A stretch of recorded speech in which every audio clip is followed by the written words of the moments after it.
오늘은 소화관의 운동에 대해서 설명하도록 하겠습니다. 소화관이라는 영어 표현은 gastrointestinal tract, 그래서 또 약어로 할 때는 GI tract 또는 GIT라고 많이 부릅니다. 그리고 거시라는 용어를 사용하기도 합니다. 이러한 표현은 알아두면 좋을 것 같습니다. 그리고 오른쪽 그림은 사람의 경우 각 소화기관의 위치와 길이, 용적 이런 것들을 알아볼 수 있게끔 이제 그림으로 나타나 있습니다. 그리고 오른쪽에 보면은 각 부위별에 이제 통과하는 시간, 음식물이 통과하는 시간을 표시되어 있는데, 처음에 나오는 오로파링지어, 구강에서 인두로 넘어가는 데 걸리는 시간을 의미하죠. 약 0.5에서 1초 정도 걸린다 이렇게 되어 있습니다. 흔히 1초로 이제 많이 생각을 하고 있습니다. 이 경우는 여러분들이 이제 식사를 할 때 경험적으로 이제 느낄 수 있는 그러한 수치라고 생각이 됩니다. 그리고 이제 인두를 지나서 이제 식도로 들어가게 되면은, 식도는 대략 한 25cm 정도 길이인데 이때 걸리는 시간은 5초에서 한 10초 정도 된다 이렇게 알려져 있습니다. 식도를 지나서 연동운동으로 식도를 내려가면 위에 도달하게 되는데, 위는 대략 12인치 정도 되는 길이입니다. 용적은 상당히 크지만 길이 자체는 식도하고 그렇게 큰 차이가 없는 걸로 나와 있습니다. 그런데 이 부위를 상당히 오랜 시간에 걸쳐서 통과하게 됩니다. 소화 과정이 이쪽 위에서 많이 이루어진다 하는 것을 알 수가 있습니다. 그리고 이제 위를 지나면은 이제 소장으로 들어가게 되는데, 소장의 길이는 약 6m 정도가 되는 걸로 나와 있죠. 그래서 위보다는 훨씬 긴 상태인데, 막상 소장에서 이렇게 머무는 시간은 위보다 약간 긴 정도 이렇게 나타나고 있습니다. 2시간에서 4시간 정도 걸쳐서 소장을 통과한다 이렇게 이제 표시가 되어 있습니다. 그리고 이어서 이제 대장으로 넘어가게 되는데, 대장은 1.5m에 불과하죠. 소장에 비해서는 아주 짧은 거리임에도 불구하고 거기서 머무는 시간은 아주 오래 머물게 됩니다. 그래서 30시간 이상, 심할 경우는 며칠간, 수일간 머무르기도 한다 이렇게 알려져 있습니다.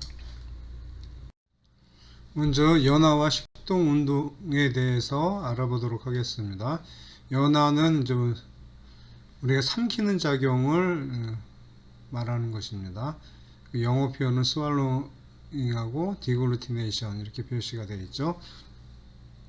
그리고 이런 우리가 삼키는 작용의 과정을 위쪽에서 왼쪽에 있는 그림에 잘 나와 있습니다. 이 그림에서 붉은색으로 표시되어 있는 게 볼러스가 되겠죠. 이 볼러스라고 하는 건 보통 우리말로 식괴로 이제 번역을 하는데, 음식물과 타액이 혼합되고 잘 저작되어서 결국 이제 넘길 만한 상태가 된 그런 것을 갖다가 이제 식괴라고 이제 번역을 하게 됩니다. 그래서 이런 식괴가 식도 쪽으로 넘어가는 과정을 이제 그림으로 잘 표시가 되어 있는데, 이 그림에 나온 구조물을 보면은 경국에, 연국에 이렇게 표시가 되어 있고, 그 다음에 기도와 식도가 역시 잘 나와 있습니다. 그리고 식도 위쪽에 보면은 이렇게 뭔가 좀 닫혀져 있는 듯한 그런 그림이 보이고 있죠. 그 부분이 상부 식도 조임근이 되겠습니다. 그리고 여러분이 이 그림에서 가장 주의 깊게 봐야 될 부분은 에피글로티스라고 되어 있는 후두개가 되겠습니다. 음식물을 이렇게 삼키게 되면은 그 다음에서 이제 일어나는 그 과정들이 이제 정리가 되어 있죠. 1번이 이제 삼킬 때 처음에 이제 혀를 올린다 이렇게 됐습니다. 이게 이제 삼키는 과정의 첫 번째 단계가 되겠죠. 그 다음에 어떻습니까? 네이조파링스, 그러니까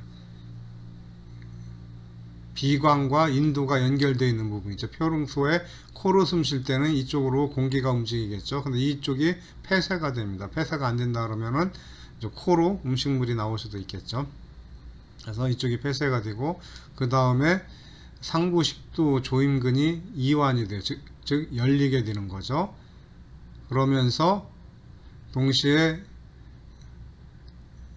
이제 기도 쪽이 막히게 됩니다. 기도가 이제 폐쇄가 되고 그 다음에 인두 쪽에서부터 연동 운동이 일어나서 그래서 음식물이 식괴가 식도를 따라서 계속 움직이게 되는 거죠. 연동 운동에 따라서 움직여서 위까지 내려간다 하는 것이 이제 이런 연화와 식도 운동의 주 과정이 되겠습니다.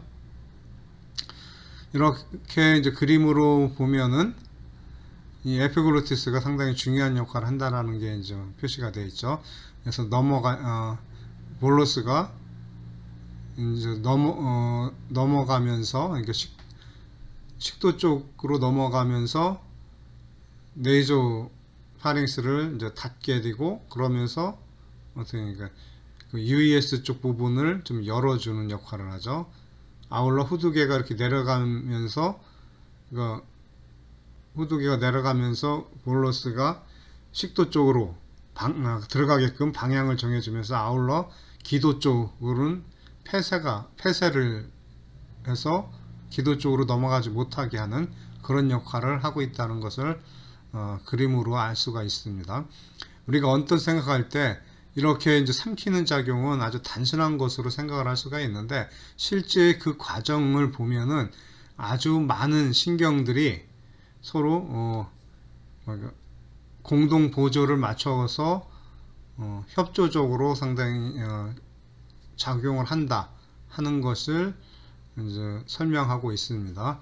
오른쪽 위에 있는 그림을 보면은 여러 개의 신경이 관여한다는 것이 지금 나와 있죠. 그리고 신경이 이제 어디에 분포를 하는가 하는 것도 표시가 되어 있는데 일단 이러한 것을 통합 처리하는 부분은 연수에 있는 스왈로잉 센터, 즉 연하 중추에서 그런 통합 작용을 한다 하는 것을 이제 표시하고 있습니다.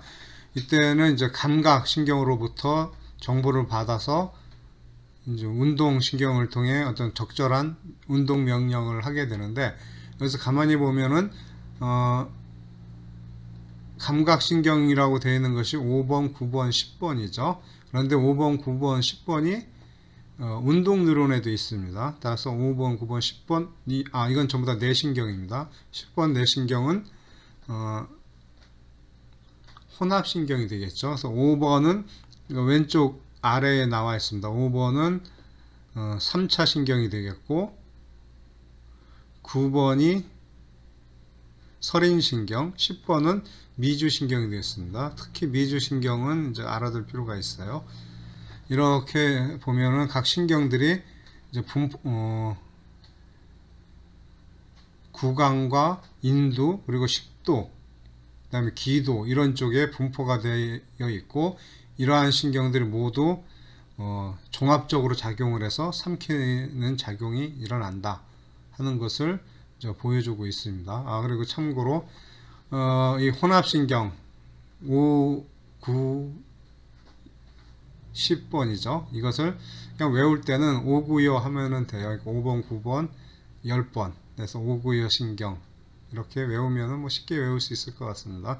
물론 여기서 몇 번 신경이 어떤 역할을 하느냐 이런 것은 좀 나중에 시험 보거나 할 때 물어보진 않을 거예요. 다만 이렇게 그 여러 신경들이 관여를 한다 하는 것은 먼저 이해를 하기 바랍니다.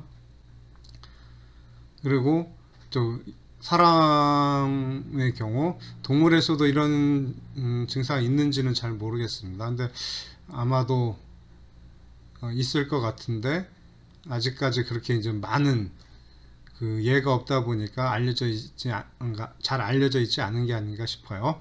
이제 사람의 경우 이런 삼키는 작용이 잘 안 되는 사람들이 있습니다. 이런 경우 이런 뭐까 구강이나 이런 쪽에 어떤 그 소화기관 쪽의 문제가 아니라 많은 경우는 이런 신경에 문제가 있는 경우가 있습니다. 즉 이 신경은 전부 다 뇌신경이라고 그랬죠. 그래서 뇌에 종양이 있을 때, 뇌종양이 있을 때 이런 삼키는 작용이 잘 안 되는 경우가 있습니다. 그래서 역으로 삼키는 작용이 잘 안 된다 그러면 뇌종양을 한번 의심을 해야 됩니다. 그 다음 오른쪽 아래에 있는 그림을 보면은 이 부분은 뇌간이 되겠습니다. 그 척수에서 이제 뇌로 올라가는 그 중간에 기둥과 같은 역할을 한다 해서 뇌간이라고 하죠. 그래서 이 부위를 위해서 보면은 지금 하늘색으로 표시가 되어 있죠. 이게 도살 베이갈 누클러스라고 되어 있고, 그 아래쪽에 아래쪽에 이제 나와 있는 도살 모터 뉴클리어스가 이제 이 부분에 해당되겠습니다. 이것은 이제 분명히 이제 운동신경이기 때문에 운동핵이긴 한데 보통은 등 쪽에 등 쪽에 있다 그래가지고 그냥 도설 뉴클러스라고 많이 얘기를 합니다. 그래서 이런 식으로 이제 도설 모터 뉴클러스에서 DMN이라고 표시하기도 하고 그냥 도설 뉴클리어스라고 그렇게 표현도 하는 것 같습니다. 이것 전부 다 미주신경에서의 그 운동 신경에 여기에 그 신경 세포체들이 모여 있는 것이 되겠습니다. 핵이라고 할 때는 그러니까 뇌신경 쪽에서 대뇌 피질이 아니라 그 다른 부위에 그 신경 세포체가 많이 모여 있을 때 이 부분을 핵이라고 하죠. 그리고 특히 지금 DMN이라고 지금 하늘색 부분은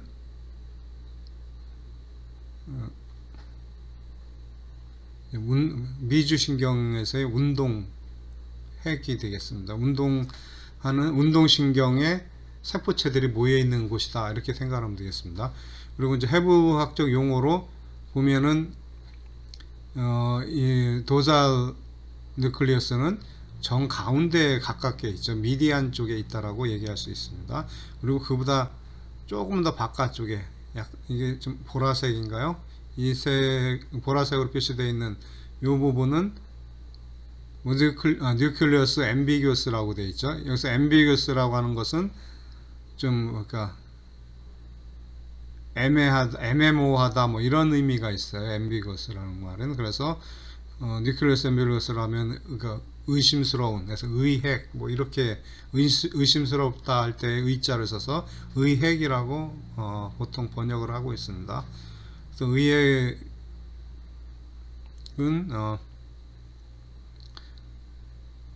이것도 역시 이제 운동신경 핵인데 이 부분은 주로 횡문근과 인두 쪽, 그러니까 식도, 지난 시간에 식도도 상부 쪽은 횡문근으로 되어 있고 하부의 일부만 평알근으로 되어 있는 그런 동물이 많이 있다고 그랬습니다.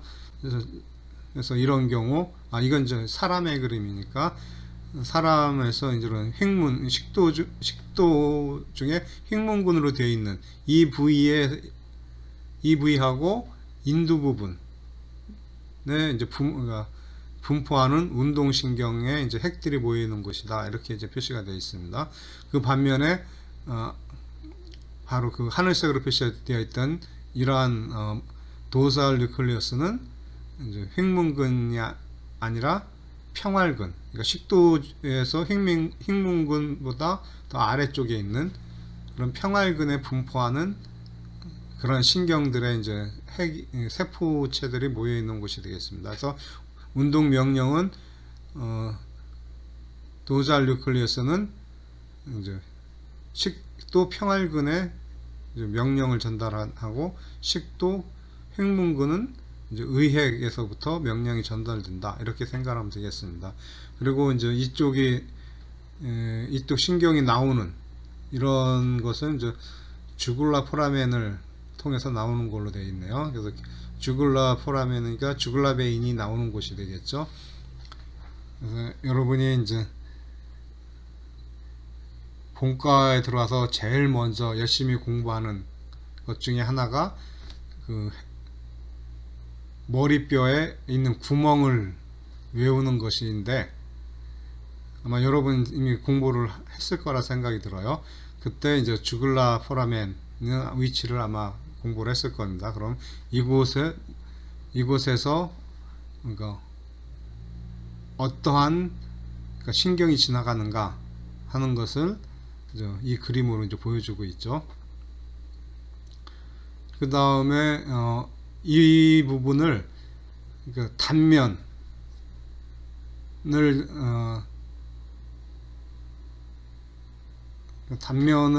절단한 그림이 이제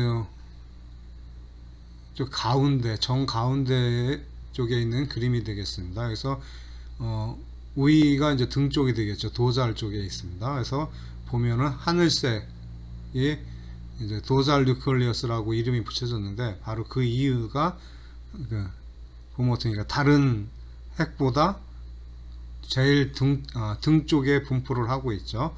그래서 도잘 뉴클리어스라고 이름이 붙여진 걸로 생각됩니다. 의핵은 그것보다는 좀 레터럴, 바깥쪽이 레터럴이죠. 상대적으로는 중간쯤에 있는데, 그 도잘 뉴클리어스랑 비교했을 때는 약간 왼쪽에 있는, 약간 바깥쪽에 있는 그런 모습을 보이고 있죠. 그래서 이 부분이 의핵 아니군요. 그렇죠. 지금 밑에 보라색 있는 게 약간 레터럴 쪽에 있으면서 보라색이니까 좀 더 아래쪽에 있죠. 그래서 도잘보다는 훨씬 더 벤트럴에 가까운, 사실상은 저기 중앙 근처이긴 한데, 어쨌든 도잘보다는 훨씬 도잘 뉴클리어스보다는 아래쪽에 있고 또 레터럴 쪽에 있다 하는 것을 보여주고 있는 그림이 되겠습니다. 여기서 뭐 각각 이러한 뇌신경의 이제 위치라든가 이런 것은 위치, 분포 지역 이런 것은 굳이 다 외울 필요는 없지만, 이 두 개의 핵의 위치 정도는 위치하고, 그 다음에 분포 지역, 그러니까 식도의 횡문근이냐 평활근이냐 뭐 이런 정도만 이해를 하면 될 것 같습니다. 그리고 나머지는 그냥 이러한 삼키고 그 다음에 식도를 따라 내려가는 이런 작용이 단순한 게 아니라 많은 뇌신경이 관여를 하고 있다 하는 정도를 하는 것을 이해하는 정도만 이제 하면 될 것 같습니다.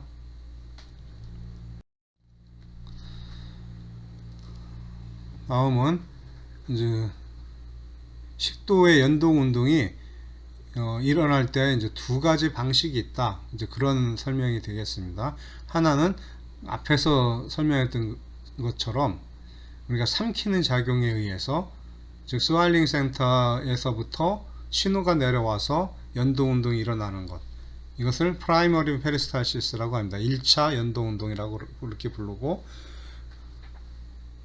그런데 이 외에 또 다른 방식이 하나가 있는데, 이게 어떤 방식이냐면은, 일반적으로 식도는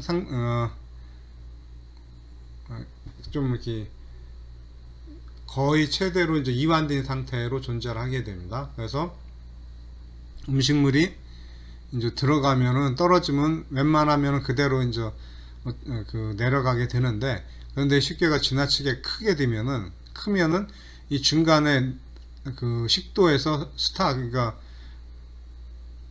끼게 됩니다. 식도에서 내려가지 않고 중간에 멈추게 되겠죠. 그렇게 되면은 그 부위만 다른 부위에 비해서 더 많이 부풀어 오르게 될 겁니다.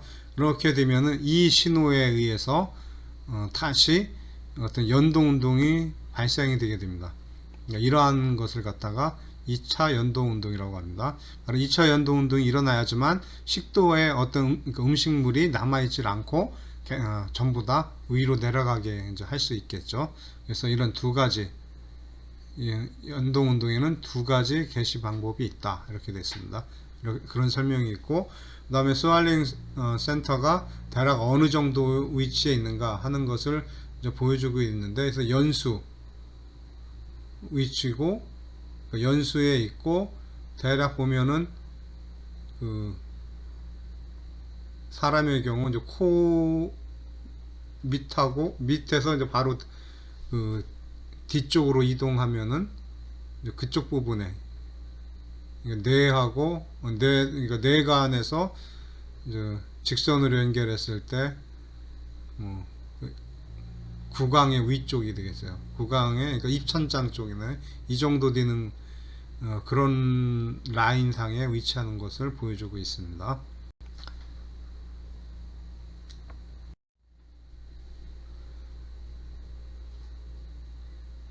다음은 이제 횡문근과 식도를 이루고 있는 횡문근과 평활근의 신경이 어떻게 분포되어 있는가, 신경 지배를 어떻게 받는가 하는 것을 이제 보여주고 있습니다.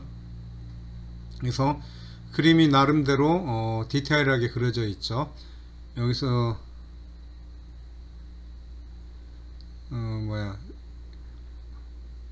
점막이 이제 맨 왼쪽에 큰 덩어리가 이제 식괴가 되겠고, 식괴 주변에 점막이 있고, 점막 안쪽에 이제 근육층이 존재를 하는 것으로 좀 그림이 그려져 있는데, 이때 이제 윤상근, 서큘러 머슬은 그러니까 길이를 따라서 절단한 면이기 때문에 점으로 나타나겠죠. 서큘러 머슬은. 그에 반해서 종주근은 이제 길이 방향으로 이렇게 길게 선으로 지금 나타나는 것으로 이제 그림을 그렸습니다. 그리고 평활근하고 골격근하고 횡문근하고 구별을 하기 위해서 좀 색을 다르게 표시를 하고 있죠. 근데 여기서 횡문근에 분포하는 신경은 스페셜 비서럴 소마틱 파이버로 되어 있다고 되어 있죠. 이것은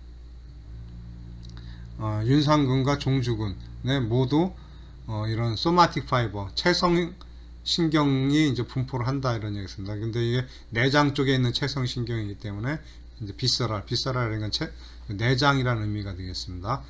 이제 스페셜은 이제 우리가 감각을 얘기할 때 그 오감이라고 하는 게 있죠. 뭐 미각 뭐 이런 것들, 미각, 촉각 이런 것들을 오감이라고 얘기하는데, 그때 오감에 해당하는 것들가 특수 감각이라고 얘기를 합니다. 그래서 스페셜 비서럴 소마틱 파이버가 이제 특수 내장 체성 신경 섬유 이렇게 번역을 할 수가 있을 겁니다. 이것이 어디 쪽에서 내려오느냐, 뉴클리어스 앰비구스에서 온다 하는 것이 이제 오른쪽 위에 있는 그림에 이렇게 표시가 되어 있죠. 그래서 이쪽은 수축 명령이가 그 순서대로 위에서부터 이제 순서대로 이게 수축 명령이 내려온다라는 거죠. 그래서 신호가 오면은 이제 오로지 수축만 일어나는 것으로 이제 그림에 표시가 되어 있습니다. 그러니까 골격근이니까 골격근의 경우 골격근이 아니라 횡문근이죠. 횡문근은 이제 신호가 왔을 때 이제 수축이 일어나는 거죠. 그리고 이제 거기서 신호가 안 오면 원래 상태로 돌아오는 그런 운동 형태지, 어떤 더 이완되거나 그런 식의 운동 패턴은 보이지 않고 있습니다. 자, 그래서 이렇게 이제 연동 운동이 순차적으로 나타나는 그 직접적인 의핵으로부터의 신호에 의해서 연동 운동이 진행된다 하는 것이 오른쪽 상부에 있는 그림으로 이제 설명을 하고 있습니다. 그 다음에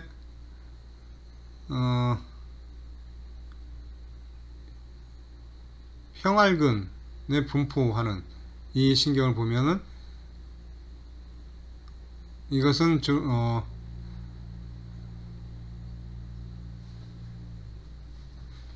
이것은 이제 도살 모터 뉴클리어스 쪽에서 나온다 그랬죠. 둘 다 의핵이나 도살 모터 뉴클리어스나 다 미주신경 쪽입니다.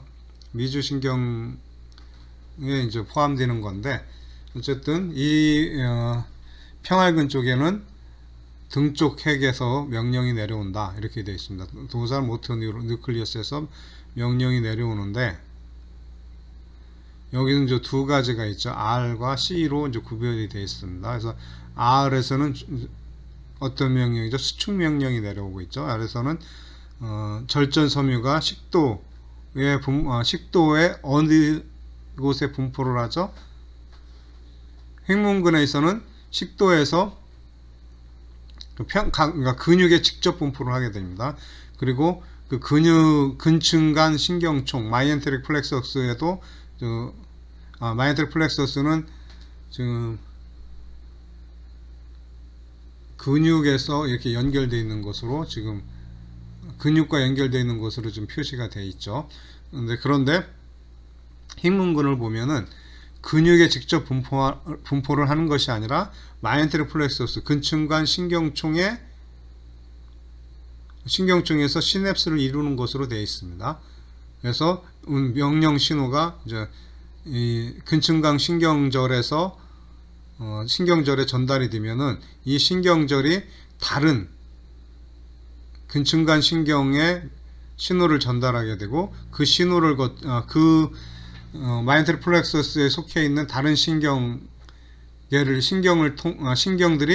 종주근과 윤상근에 연결되어 있는 그런 구조를 보여주고 있습니다. 즉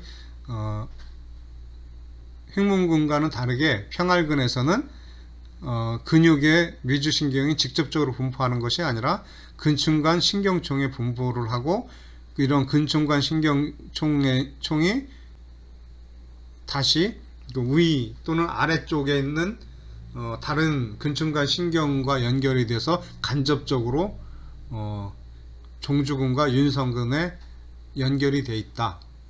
이렇게 이해를 하면 될 것 같습니다. 큰 차이점이죠. 다이렉트로 근육에 분포를 하지 않고 신경절에 분포를 한다 이거죠. 이게 가장 큰 차이점이 되겠습니다. 그 다음에 오른쪽에서 보면은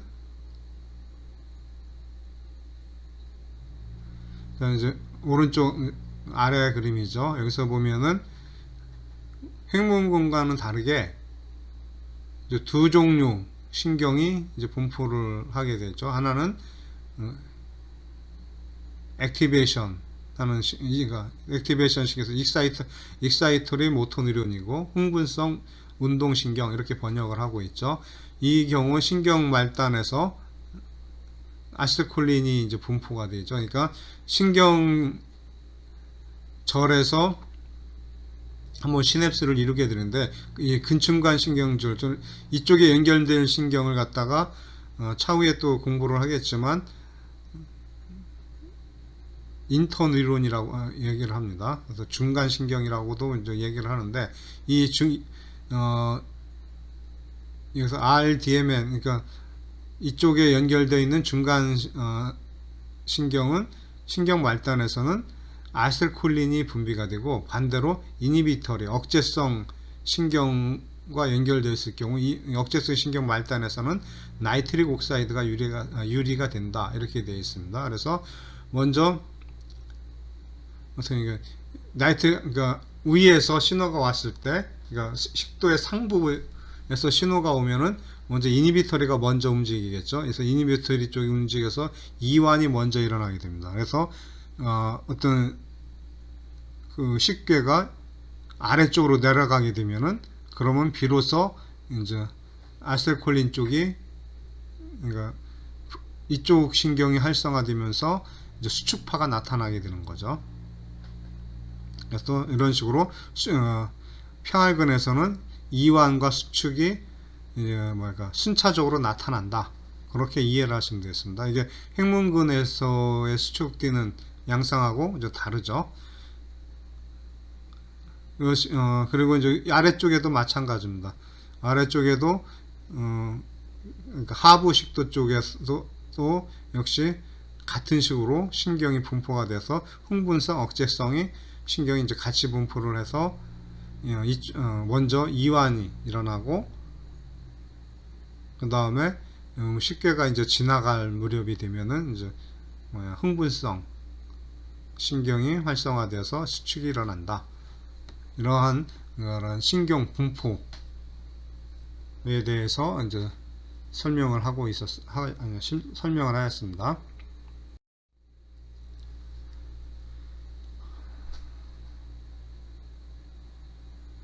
다음 이것은 좀 더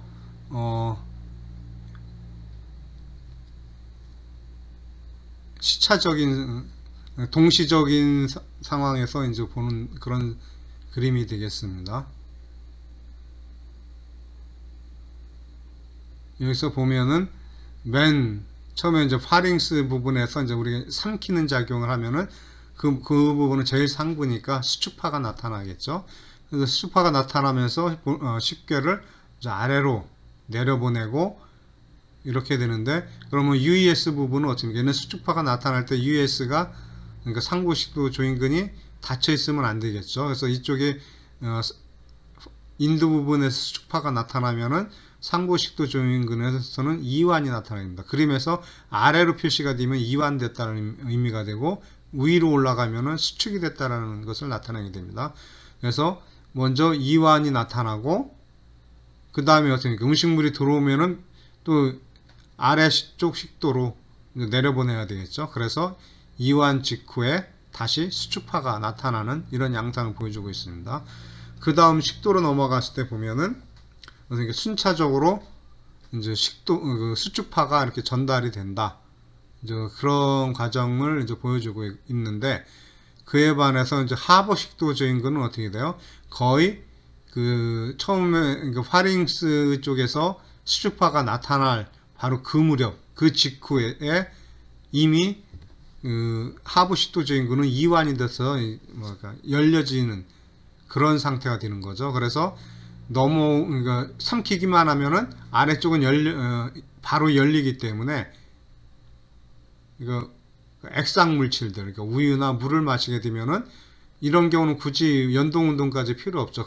이건 바로 다이렉트로 내려올 수가 있죠. 이런 액상 물질의 경우는 특히나 하부식도 조인근이 닫혀 있으면 식도에 고일 수가 있으니까 처음부터 열려 있는 게 좋겠죠. 물론 액상 물질이 아닐지라도 어떤 식괴 중에 일부는 빨리 떨어질 수가 있겠죠. 그러한 것들이 이제 식도에서 쌓이지 않고 바로 위로 들어갈 수 있게끔 삼키는 작용과 거의 동시에 하부식도 조인근은 열린다.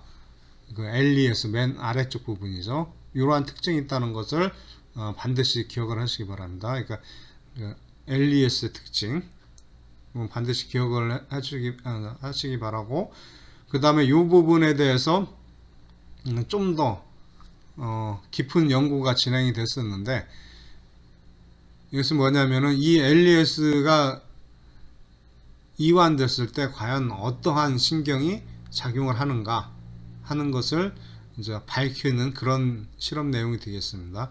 여기서 나오는 용어가 이제 오른쪽에 그림이 있죠. 나오는 용어가 NANC라는 표현이 되어 있죠. 이것은 non-adrenergic, non-cholinergic 이런 의미가 되겠습니다. 왜 이런 표현이 나왔냐면은 아주 그 초기에 우리가 신경 말단에서는 교감신경, 부교감신경 이렇게 이제 구분을 해왔기 때문에 보통 아드레날린 아니면은 아세틸콜린이 분비된다고 생각을 했었습니다. 그런데 실험하다 보니까 아세틸콜린이나 아드레날린 말고도 다른 신경 전달 물질이 나오는 경우가 있더라 하는 것을 알게 됐습니다. 그래서 우리가 초기에 알고 있었던 아드레너직과 콜리너직이 아닌 신경이다 라는 표현이 나오게 됐습니다. 그래서 이제 그러한 것을 나타날 때 NANC라는 이제 표현을 쓰게 됩니다. 자, 이제 이쪽도 미주신경에 의해서 열린다고 하는 것은 이제 이미 알고 있었습니다. 그래서 맨 위에 그림을 보면은 미주신경을 통해서 자극을 주니까 아래쪽으로 좀 그림이 내려와 있죠. 이것은 이완이 됐다는 얘기입니다. 신경을 한번 딱 줘줬을 때, 그러니까 이완이 순식간에, 그러니까 순간적으로 딱 이완됐다 원래 회복되는 게 아니라 그래도 제법 오랜 기간 이완이 이제 유지되는 그런 모습을 보여주고 있습니다.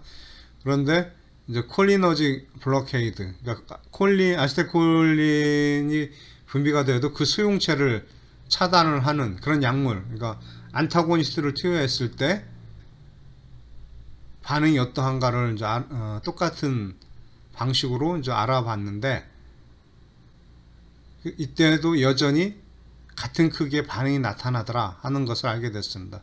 따라서 여기 이 신경에서 나오는 신경 전달 물질은 아세틸콜린이 아니다 하는 것을 알게 된 거죠. 그러면 이제 이번에는 그러면 아드레날린이 나온 거냐 하는 것을 이제 알아보기 위해서 아드레날린의 안타고니스트를 처치한 다음에 미주신경을 다시 자극을 시켰습니다. 그랬더니 여전히 같은 크기의 이완 반응이 나타났습니다. 그래서 이것을 통해서 무엇을 알게 됐느냐? 그 다음에 하나가 더 있네요.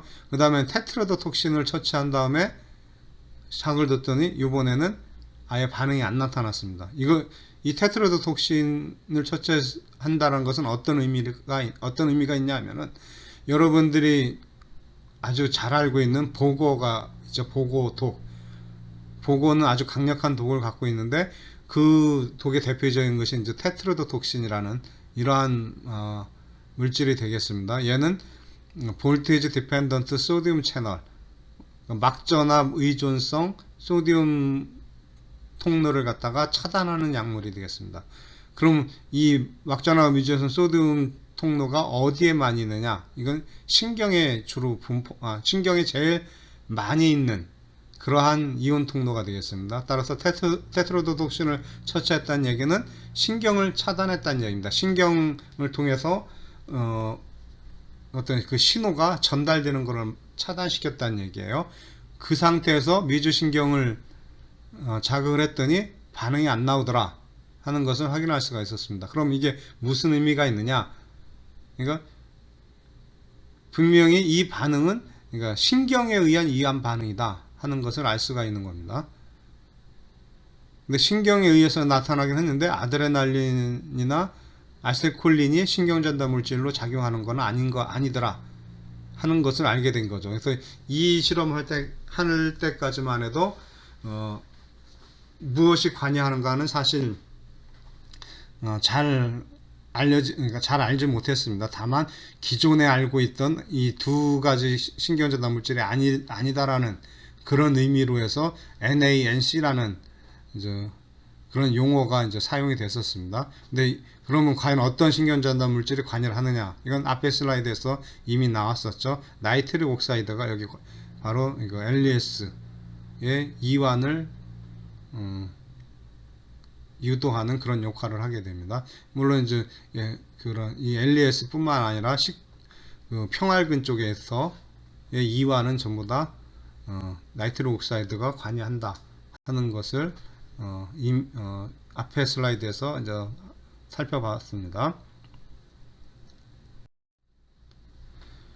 다음은 식도의 운동 질환에 대해서 이제 살펴보도록 하겠습니다. 이렇게 이제 앞에서 이제 삼키는 작용이 잘 안 되는 사람도 있다고 설명을 했었는데, 이제 그런 연화 운동 질환 말고 또 이제 식도의 연동 운동에 문제가 있을 경우가 또 이제 사람의 경우는 이제 제법 있습니다. 그래서 이제 제일 유명한 게 이제 식도 이완 불능증 이렇게 되어 있는데, 아칼라시아라고 하는 이런 증상이 되겠습니다. 이 경우는 뭐냐면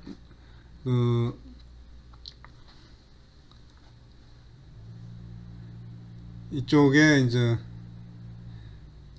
엑스레이 사진이죠. 이 그림이 엑스레이 사진을 찍어서 보니까 그 하부 식도 주인근 쪽이 이완이 잘 안 일어나더라. 그래서 식도 쪽으로 위 안으로 들어가지 못하고 식도에 이제 좀 음식물이 고이는 이런 양상을 보게 됩니다. 이 모양이 마치 새의 부리 모양처럼 생겼다 해서 버드 빅 네로잉 뭐 이렇게 이제 표현을 하기도 합니다. 그래서 LES에 문제가 있다라는 것이고,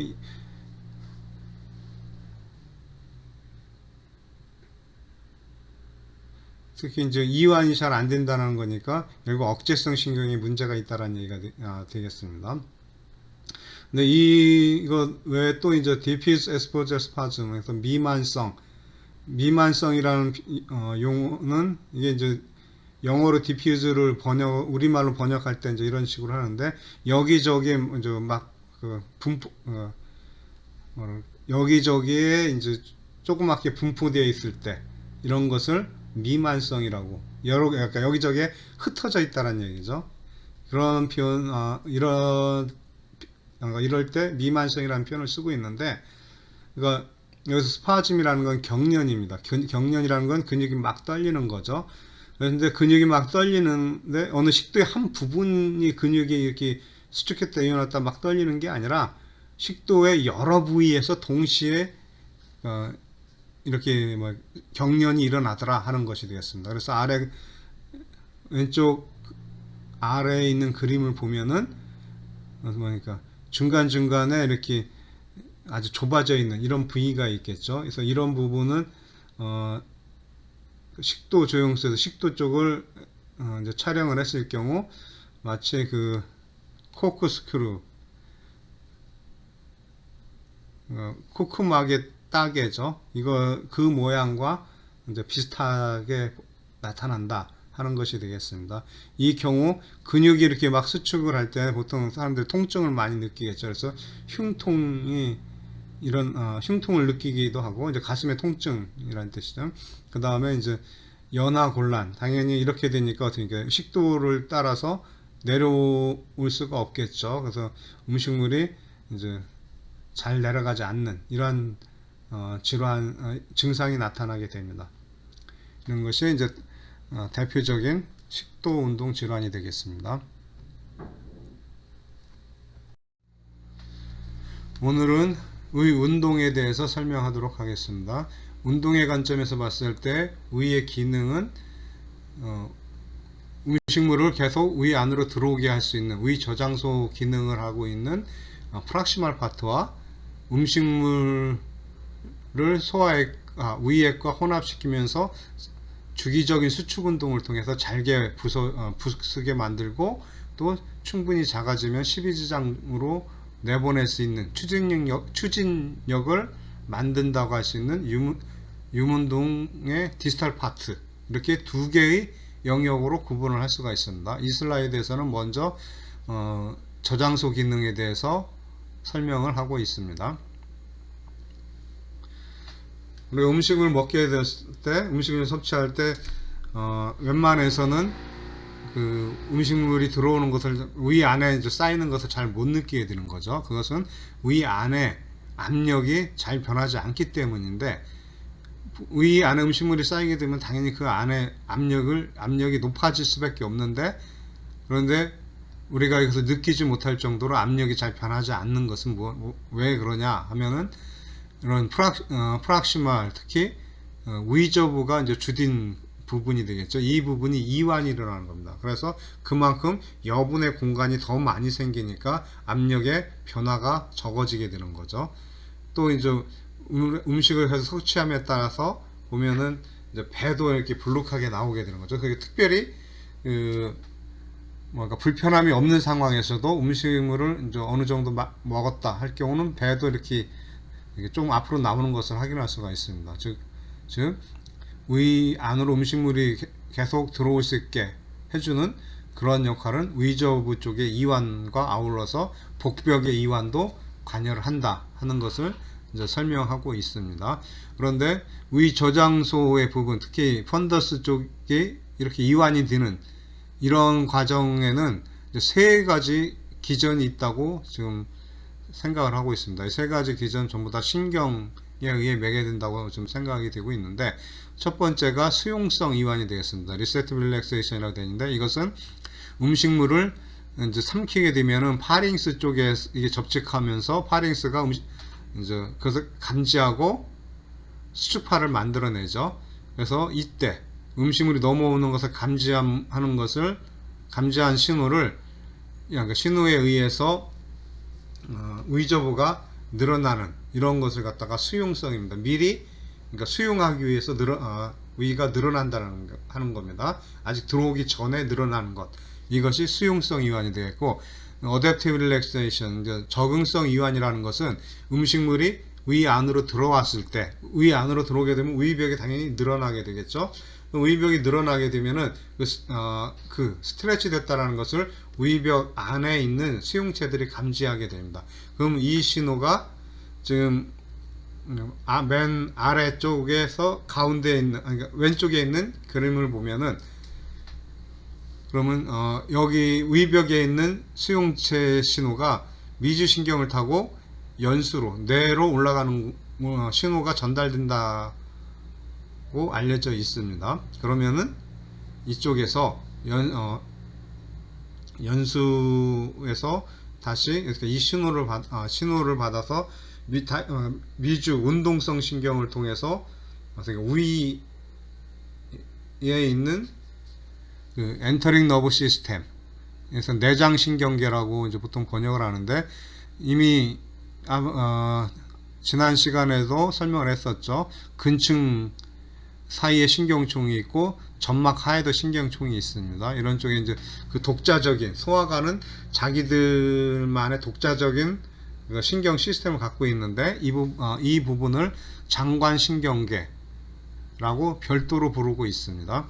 근데 이 장관신경계에서 이쪽에 이제 전달을 합니다. 명령이. 그러니까 직접적으로 근육에 명령 신호를 보내는 것이 아니라 이런 그러니까 주로 장관신경계에 신호를 보내면 이 장관신경계에서 독자적인 그 시스템에서 이제 억제성 신경이 활성화가 됩니다. 이쪽 의저부 쪽에 있는 억제성 신경이 흥분이 되면서, 그러면서 이제 나이트릭 옥사이드가 분비가 됩니다. 그래서 근육이 의저부와 위체부 부분이 이제 늘어나게 됩니다. 이완이 일어나게 되죠. 그런데 이 부위가 항상 이완만 일어나느냐? 그건 아닙니다. 이제 신호가 이제 더 이상 오지 않거나 그러면 이렇게 반대로 눌러주는 역할을, 수축이 일어나기도 합니다. 이런 수축에 의해서 그 안에 있던 내용물이, 그러니까 지금 위 안에 음식물이 쌓이다 보면은 그 디스탈 쪽에서 운동이 일어나면서 이제 뭔가 좀 빈 공간이 생길 수가 있겠죠. 그럼 그러한 부분에 그 위쪽에 상부에 있는 위 내용물을 위 펌프 운동하는 지역으로 밀어 넣어주는 그런 역할을 한다고 생각을 할 수가 있습니다. 그 다음에 대먹임에 의한 이완, 이렇게 나와 있죠. 이것은 영양분이 실질적으로 이제 소화가 되고 나서 십이장으로 넘어오게 되면은, 그러면은 이제 십이장에 있는 여러 가지 수용체들이 뭐 포도당이라든가 또는 지방 성분, 아미노산 이런 것들을 감지를 하겠죠. 그러면 12장 안으로 이러한 영양물질이 들어왔다는 얘기는 음식물을 섭취했다는 신호가 되니까, 역시 그러니까 음식물을 잘 받을 수 있게 해라라고 하는 신호를 보내게 됩니다. 그래서 이제 이완이 일어나게 하는 거죠. 그래서 세 단계, 음식물이 먹기 전, 음식물이 위 안에 들어와서 실질적으로 위벽이 늘어났을 때, 그리고 음식물이 소화가 돼서 12장으로 넘어갔을 때, 이 세 단계의 각각의 이완 기전이 존재한다 하는 것을 이제 설명을 하고 있습니다. 그리고 앞에서 설명을 했는데, 아래에 있는 왼쪽 그림은 베이갈 리플렉스라고도 이제 합니다. 그러니까 미주신경에서 미주신경으로 가는 이제 반사회로, 이렇게 이제 설명을 할 수가 있죠. 근데 만약에 미주신경이 이제 절제가 되면은 어떻게 되느냐 하는 겁니다. 미주신경을 통해서 정보가 전달되고 미주신경에 의해서 이완이 일어나는 이러한 이완은 저장소 이완 중에서 두 번째 적응성 이완이 이 메커니즘을 따른다라고 했었죠. 근데 베이거토미, 그래서 토미가 붙으면은 그러면 이게 절제됐다는 얘기예요. 그래서 미주신경을 잘랐다는 얘기입니다. 미주신경이 잘라지게 되면은 위벽의 신호가 전달이 되지도 않겠지만 또 명령이 내려오지도 않겠죠. 그래서 이완이 잘 일어나지 않게 됩니다. 적응성 이완이 이완이 잘 일어나지 않게 돼서 어떤 현상이 일어나느냐. 그럼 오른쪽 아래, 맨 아래 그래프가 나와 있죠. 그래서 베이거토미를 하게 되면은 전체적으로 봤을 때 아니 음식물을 조금만 먹어도 금방 배부르고 금방 불편해진다. 이런 그런 것을 설명하고 있습니다. 먼저 두 개의 그래프가 지금 나타났는데 이 중에서 노멀 아래쪽에 있는 거죠. 아래쪽에 보면은 우리가 이제 베이거스 너브가 그대로 존재하는 정상적인 상태에서 음식물을 섭취했을 때 음식물이 어느 정도까지 들어가야 배부르다라는 것을 느끼느냐 하는 것을 보여주고 있습니다. 이 그래프에서 보면은 대략 한 350이나 60 이 정도 되죠. 한 50ml 정도를 섭취를 하게 되면, 그러니까 위 안에 이 정도 용량의 음식물이 들어오게 되면은, 그러면은 이제 그때서야 이제 위 압력이 대략 한 물기둥 높이로 6cm 정도 되는 압력을 발생시키게 되는 거죠. 그렇게 되면 이 정도 압력이 발생이 됐을 때 우리는 배부르다 하는 느낌을 갖는다고 이제 설명이 되어 있습니다. 그리고 우리가 배부르다고 느꼈을 때도 우리는 더 먹을 수가 있죠. 더 먹었을 때는 그러면 500ml까지 그러니까 500ml의 음식물이 들어올 때까지 더 먹게 되면은 이때는 이제는 아주 이제 속이 불편하다는 거 느끼게 됩니다.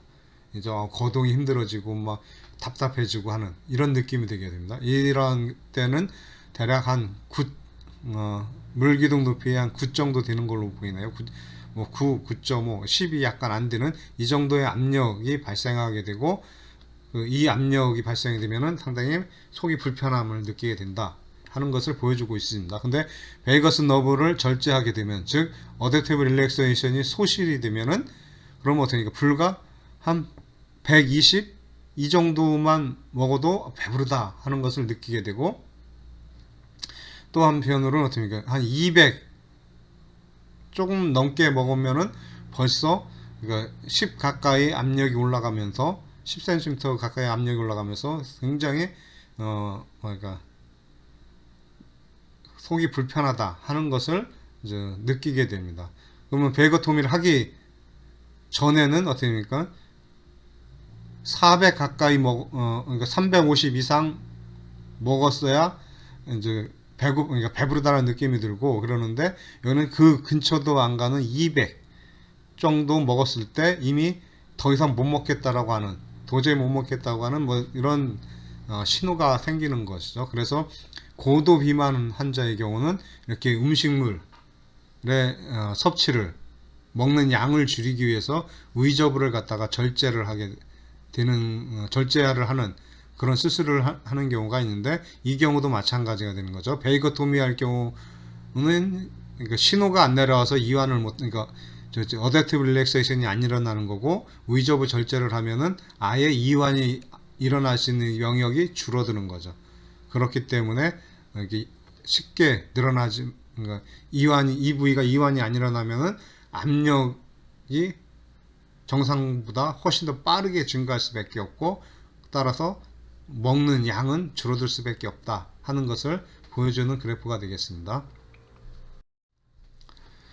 다음은 유문동 펌프 기능을 살펴보도록 하겠습니다.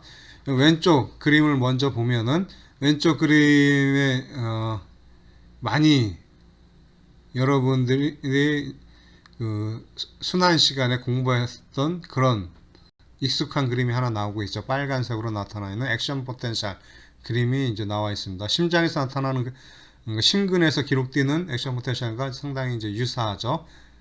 근데 이때 이 길이가 심장보다는 상당히 좀 뭐랄까 액션 포텐셜의 그 듀레이션이 좀 길은 편이에요.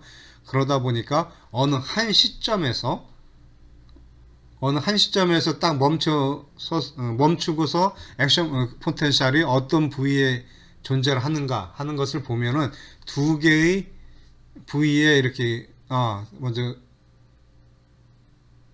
그래서 두 개의 부위별로 나눌 수가 있게 되는데, 일단 그 탈분국 되어 있는 부분이 크게 이제 래피드 업스트로크 부분하고 플래트 페이지가 있죠. 그래서 각각 이 부분에서 이제 수축을 유발한다, 이렇게 좀 생각을 하고 있습니다. 그래서 업스트로크 부위, 그러니까 어느 한 시점에서는 그러니까 동시에 수축이 일어나는 거죠. 좀 더, 그러니까 이러한 액션 포텐셜은 V체부 3분의 1 되는 지점에서 발생이 되기 때문에 이쪽에서부터 V체부 쪽에서부터 12장 쪽을 향해서 쭉 아래로 이동이 됩니다. 그러니까 업스트로크가 먼저 아래쪽에 나타나게 되었고, 플래트는 그거보다 좀 더 위쪽에 나타나게 되었죠.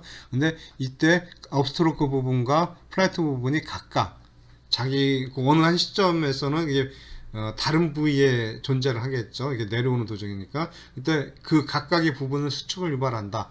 따라서 한 번의 액션 포텐셜에 의해서 두 개의 수축이 일어난다고 이제 생각을 할 수가 있습니다.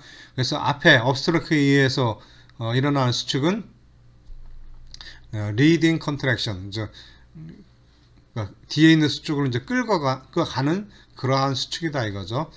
그 다음에는 트레일링이라는 것은 뭔가 끌려가는 그런 것을 얘기합니다. 마치 기차에서 맨 앞에 그 끌고 가는 그 뭐라 그러죠? 전동칸이 있고 그 뒤에는 그냥 거기 연결되어 있어서 끌려가는 그런 그 열차들은 그냥 연결되어 있기 때문에 그대로 그냥 끌려가는 거죠. 그러한 형태를 갖다 트레일링이라고 합니다. 그래서 한 개의 액션 포텐셜에 의해서 앞에 끌고 가는 리딩 컨트랙션과 뒤에 쫓아가는 트레일링 컨트랙션이 이제 나타난다 하는 것을 설명해주는 그림이 되겠습니다. 근데 좀 앞에서 설명했듯이 이것이 V체부 3분의 1 되는 지점에서부터 그곳에서 발생해서 아래로 쭉 내려오게 되니까 이러한 수축파가, 그러니까 한 개의 액션 포텐셜에서 두 개의 수축파가 나란히 아래쪽으로 이동이 되는 것으로 이제 설명을 할 수가 있습니다. 그래서 이게 아래로 쭉 내려오다 보면은 앞에 업스트로크가 결국 이제 그 유문 조인근 쪽에 이제 가까이 오게 되면은 유문 조인근이 폐쇄가 되겠죠. 그러면서 뒤에 또 다른 수축파가 오니까 이 안에 어떻게 그러니까 내용물이 그 작은, 그러니까 둘 사이에 업스트로크와 그러니까 리딩 컨트랙션과 트레일링 컨트랙션 그 사이에 위 유문동 안에 있는 내용물이 뭐랄까 그 꽉 패킹이 되는 겁니다. 그래서 그 안에 쭉 이제 모여들게 되는 거죠. 이런 과정을 거쳐서 결국 이제 두 개가 다 이제 지나가면 이제 소실이 되게 되는데, 이때 어떤 일이 일어나느냐 하는 것이 아래의 오른쪽 그림에 좀 나와 있습니다. 이렇게 수축파가 진행이 될 때 이제 앞에 업스트로크 그러니까 리딩 컨트랙션에 의해서 유문 조인근이 닫히게 되면은 그러면서 안에 있던 그 유문동 안에 있던 음식물들이 어떻게 그러니까 뒤에 오는 수축에 의해서 압력을 받다가 이 뒤에 오는 수축은 아주 작지가 않죠. 그러니까 두 개의 수축파가 완전히 만나지는 않고 일종의 고리 형태로 나오게 됩니다. 따라서 어떻게 그러니까 점점 좁아지는 어떤 문이 만들어지는 거죠. 그렇게 근데 압력이 계속 증가지다 보면은 결국 어떻게 됩니까? 그 자기를 쪼아오는 그쪽을 향해서 마치 압력이 밀려서 그쪽으로 쏟아져 나가게 됩니다. 그러니까 오히려 이제 위체부 쪽으로 이제 유문동에 생긴 그 압력에 못 이겨서 유체부 쪽으로 얘들이 이제 밀려 나가게 되는데, 이때 서로 나가면서 막 부딪히게 되는 거죠. 음식 내용물들이. 그래서 부딪히면서 결국은 잘게 부서지게 된다 하는 그런 내용이 되었습니다. 이때 소화 과정은 이러한 것을 역추진이라고 얘기를 합니다. 그러니까 내용물이 원래는 수축파에 따라서 계속 아래쪽으로 내려가다가 결국 앞쪽에서 유문 조인근에 막힌 상태에서 뒤에 오는 수축파에 의해서 압력이 점점 증가되다 보니까 그 뒤에 오는 수축바의 작은 구멍을 통해서 얘들이 밀려 나갈 수밖에 없고 이런 상황을 역추진이라고 하면 말하게 되는데 이때 서로 부딪혀서 잘게 부서지는 소화 과정이 일어난다 하는 것을 이제 설명하는 그림이 되겠습니다. 이 설명은 뒤에 또 나옵니다. 그리고 이제 이런 수축바가 왼쪽에 있는 그림 맨 아래에 보면 유문 조인근에 보면은 이런 플래투 쪽에서 여기 스파이크들이 나타난다 하는 것을 보여주고 있습니다. 그래서 유문부 쪽에서는 좀 더 강한 수축이 일어나기 때문에 이런 스파이크가 나타나고 있습니다. 이런 그러니까 플래투가 아주 크거나 또는 이런 스파이크가 나타날 때 훨씬 더 강한 수축력을 보이게 됩니다. 자, 이것은 앞에서 설명했던 이런 음식물이 이제 어떻게 소화가 되는가 하는 것을 이제 설명을 하고 있습니다. 먼저 위에 있는 그림을 보겠습니다. 위에 있는 그림을 보면은 그게 이제 두 개의 패턴으로 위를 구분을 해놓고 있죠. 먼저 왼쪽에 있는 패턴을 보면은 위저브 압력이 상당히 크다라고 되어 있습니다. 위저브 압력이 크다는 얘기는 굉장히 강하게 누른다는 얘기가 되겠고, 그 다음에 수축파가 깊게 발생한다 이렇게 되어 있습니다. 그리고 유문이 넓게 열린다. 그리고 12지장이 이완되어 있다. 이 얘기는 어떻게 됩니까?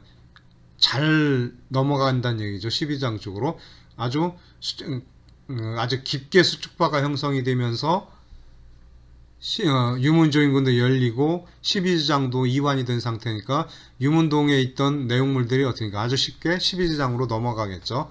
그래서 이렇게 12지장 쪽 넘어가는 것은 이제 프로폴전 추진이라고 할 수 있고, 추진이라는 것은 이제 아래쪽으로 내려가는 게 이제 추진이고, 또 이런 상태에서는 상당히 빠르게 위 내용물이 12장으로 넘어가게 됩니다. 그래서 위에 있는 내용물이 12장으로 넘어가는 것을 갖다 위 배출이라고 합니다. 영어로는 가스틱 엠프팅이라고 되어 있죠. 그러니까 위가 비워진다. 그러니까 위가 비워진다라는 게 이제 영어 표현이고, 우리말로는 위에서 배출이 된다. 뭐 그렇게 이제 번역을 하고 있습니다. 자, 이런 상태가 있는가 하면은 상대적으로 오른쪽에 보면은 반대죠. 위저브 압력도 작고 수축파도 얕게 발생하고 유문도 좁아지고 12지장도 수축되어 있다. 그렇게 되면 어떻게 됩니까? 12지장 쪽으로 잘 안 가겠죠. 그렇게 되면은 역추진이 일어난다. 앞에 슬라이드에서 설명을 했습니다. 역추진이라는 것은 음식 내용물이 위 안에 있는 내용물이 그 안트럼 쪽에서 계속 압력을 받다가 마침내 그 압력을 견디지 못하고 위체부 쪽으로 밀려 나가는 것이 역추진이라고 했습니다. 그러다 보니까 어떻습니까? 이 왼쪽에 있는 위 상태보다 아주 적은 양이 12장으로 넘어갈 수가 있겠죠. 그래서 위 배출이 상당히 느려진다 하는 그러니까 이러한 운동 특성을 가진 상태, 두 가지 상태가 있다라고 지금 이제 예시로 그려놓고 있습니다. 근데 정확하게 얘기하면은 딱 두 단계 아니라 그 사이에는 뭐 여러 단계에 걸쳐서 나누어질 수 있겠지만, 대략적으로 이렇게 이제 크게 구분하면은 빨리 넘어가게 할 수 있는 그런 운동이 있고, 천천히 넘어가게 할 수 있는 그런 천천히 넘어가게 하는 운동이 있다. 이렇게 이제 생각을 할 수가 있는데, 그럼 이런 것이 어떻게 결정이 되냐? 위 내용물에 따라서 결정이 된다 하는 것이 되겠습니다. 그래서 결정되는 네 가지 요인을 지금 설명하고 있죠. 점도, 끈적끈적한 정도가 높을수록, 입자가 클수록, 입자가 크면은 일단 못 넘어갈 테니까 잘게 부서져야 되겠죠. 그래서 역추진을 많이 필요로 하겠죠. 그 다음에 칼로리가 높을수록, 즉 영양물질이 많이 있다는 얘기 되겠습니다. 그 다음에 삼투물질 농도가 높을수록, 그러니까 이 경우는 어떻게 됩니까? 전부 다, 이 네 가지 경우는 전부 다 음식물에 영양물질이 많이 있다는 얘기가 되겠죠. 그래서 영양물질이 많이 있을 때는 느린 위 배출이 나타나게 되고, 이러한 영양물질이 적을 때, 우리가 즉 맹물을 마실 때 그 옛날에 상당히 어려운 시절에는 배가 고프면 물로 임시 배를 채우고 하던 그런 시절이 있었다고 하죠. 제 세대까지도 그렇지는 않았지만 저보다 이제 앞선 세대의 어르신들은 이제 그런 경험을 이제 많이 했었다고 이제 알고 있습니다. 자, 이제 그런 식으로 물을 마셨을 때, 그러니까 이 물은 여기에 다 점도도 낮고 입자 크기도 당연히 적을 테고 없죠, 아예. 그러니까 제일 작다고 봐야 되겠죠. 칼로리 없겠죠. 섬유물질 농도도 없죠. 그러니까 어떻게 되니까 아주 빠르게 12장으로 넘어가겠죠. 그래서 그 물로 배를 채울 경우는 2시간까지 그 배고픔을 잊을 수 있는 게 아니라 아주 잠시 동안만 배고픔을 잊을 수 있는 그런 상황이 되겠습니다. 자, 이런 식으로 음식물의 상태에 따라서 위의 운동 패턴이 달라진다 하는 것이 이제 이 그림에 대한 설명이었고, 그 다음에 이제 역추진 운동이 이제 어떻게 소화 과정에 이제 미치는가 하는 것을 오른쪽 아래 그림에 좀 설명이 되어 있습니다. 여기서 설명하는 것이 이제 위가 일종의 체처럼 뭔가 음식물을 걸러주는 그런 역할을 한다. 이렇게 설명이 되어 있습니다. 처음에 이제 상당히 위쪽 부분에서 이제 수축파가 발생해서 밑으로 내려오게 되면은 그 압력에 의해서 위 안에 있는 내용물, 특히 이제 위 펌프 지역이겠죠. 이쪽에 있는 내용물이 그러니까 압력 때문에 이동이 되겠죠. 이때 그러니까 입자가 큰 애들은 같은 힘을 받았을 때 압력이 그러니까 똑같은 압력을 받았을 때 이동 거리가 짧을 수밖에 없죠. 그 대신 그러니까 입자가 작을 경우는 같은 압력에 의해서 더 멀리 갈 수 있겠죠. 그래서 입자가 작은 애들은 아주 빠르게 움직일 수가 있고 따라서 유문 조임근 근처까지 바로 간다는 얘기입니다. 그러다가 어느 순간에 이제 유문 조임근이 열리겠죠. 그 열렸을 때 이제 수축파가 도달하기 좀 전이겠죠. 이 경우는 좀 전에 이게 유문 조임근이 일시적으로 열리게 되고, 그렇게 되면 그 앞에 몰려가 있던 아주 작은 입자들만 12장으로 이제 넘어가게 된다 하는 겁니다. 이렇게 엠프팅이고 일종의 이제 체 역할을 한다는 얘기죠. 이제 작은 것들만 내려보낸다 하는 것이 되겠고, 그러다가 이제 수축파가 이제 내려오면서 업스트로크 부분이 유문 조임근을 수축시키고, 뒤에 오는 수축파 트레일링 컨트랙션에 의해서 나머지 입자가 큰 애들이 이제 유문동에 이제 갇히게 되겠죠. 그래서 갇히다가 압력을 엄청 크게 받고, 그렇게 되면은 약간 위체부 쪽을 향해서 약간 열려 있는 저 구멍을 통해서 입자들이 이제 뿜어져 나가게 되는 겁니다. 그러니까 수축파가 오는 방향과 반대 방향으로 뿜어져 나가게 되기 때문에 이때 이 상황에서 뭐라 그러죠? 어쨌든 이 상황에서는 서로 이제 부딪히게 되는 겁니다. 이러면서 이제 입자 크기가 작아진다. 이런 것을 이제 리트로폴전 역춘이라고 한다. 이렇게 이제 설명이 됐습니다. 이 과정이 위 배출이 이제 어떻게 이루어지는가 하는 것을, 또 위가 어떻게 그러니까 체 역할을 하는가, 음식물에 따라서 위 운동이 어떻게 달라지는가 하는 것을 이제 설명하는 그림이 되겠습니다.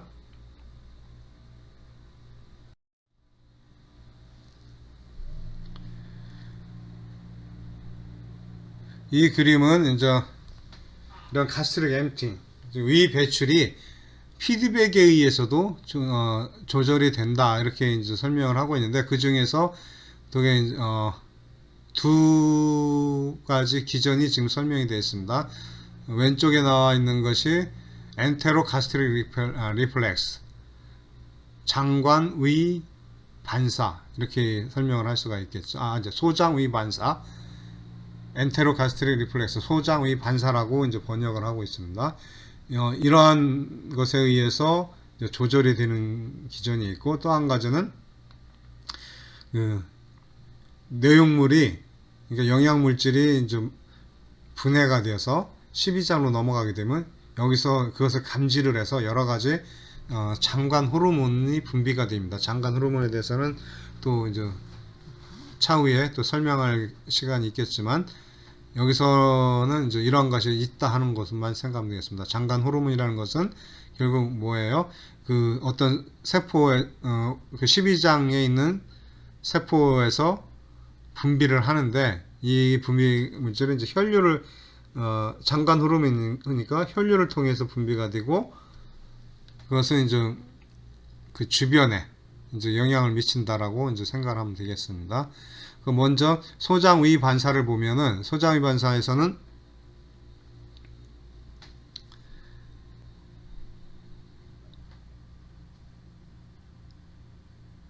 먼저 12장 안으로 음식물 내용물이 들어오게 되는 것부터 시작이 되죠. 그렇게 되면 어떻게 됩니까? 12장 벽이 늘어나겠죠.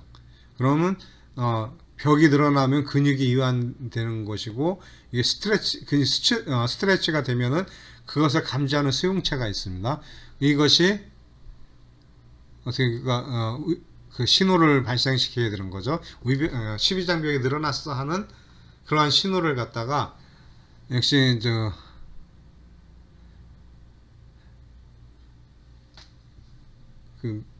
이건 미주신경이 되겠죠. 미주신경을 통해서 역시 이제 뇌에 전달을 하게 됩니다. 그럼 뇌에서 이 신호를 받아서, 그러면 12장에 이제 들어왔으니까 다른 어떠한 일을 하라 하고 이제 명령을 내리게 됩니다. 그 명령이 바로 그러니까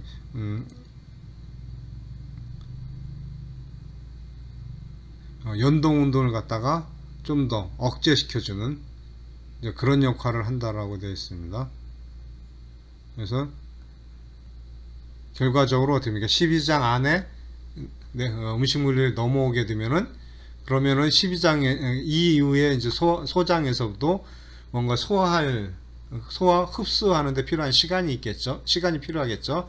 그렇기 때문에 의 배출을 약간 늦추라하는 그런 신호가 이제 뇌에서 이제 내려가게 되는 겁니다. 그래서 연동 운동을 조금 좀 억제시켜주는, 그래서 의 배출을 좀 늦춰주는 그런 역할을 한다 하는 것이 되겠습니다. 그래서 이러한 기전이 이제 소장에 의해서 의 배출이 의 배출이 조절이 되기 때문에 소장의 반사라고 이제 설명을 하고 있습니다. 그 다음에 인테스티널 호르몬. 사실 소화관은 엄청나게 많은 양과 많은 종류의 호르몬을 분비하고 있습니다. 그래서 어떻게 보면은 우리 몸에서 가장 큰 내분비 기관인 소화관이다라고 얘기를 할 수가 있습니다. 자, 여기서 이제 대표적으로 이제 CCK가 이제 나오고 있는데, 그래서 영양 물질이 12장 안으로 들어오게 되면은 여러 이제 아미노산이라든가 뭐 포도당이라든가 그 다음에 지방산, 또 이제 삼투물질이 높아지거나, 삼투물질이 높아져도 영양 물질이 들어왔다는 얘기가 되겠죠. 그 다음에 이제 pH가 낮아졌을 때, 이 경우는 pH가 낮아졌을 때입니다. 하이드로클로릭 애시드가 많아지면은 pH는 낮아지겠죠.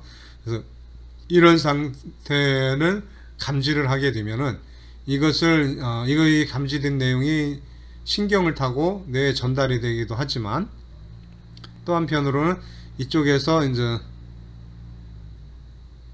CCK가 이제 분비가 됩니다. 콜레시스토키닌이라는 이런 장관 호르몬이 분비가 돼서, 이 장관 호르몬이 혈류를 타고 이동을 하면서 결국